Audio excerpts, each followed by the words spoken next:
பொதுவாக கன்னியை பற்றி சொல்லணும் அப்படின்னா காலபுருஷனுக்கு 6ஆம் வீடு.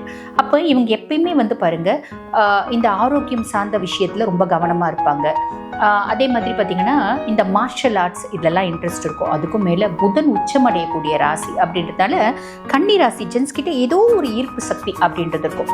எவ்வளோ பெரிய கஷ்டமாக இருந்தாலும் முடங்கி போய் உட்காந்து மூளையில் உட்காந்து அழாத பொண்ணு, அதுக்காக ஆர்ப்பாட்டம் பண்ணுற பொண்ணு எனக்கு பிடிக்காது, அழற பொண்ணு எனக்கு பிடிக்காது. ஒடிய வாழ்க்கையில இதெல்லாம் சகஜமாப்பா அப்படின்னு சொல்கிற பிள்ளையே எனக்கு ரொம்ப பிடிக்கும். இதுதான் கன்னி அப்படின்னு சொல்லலாம்.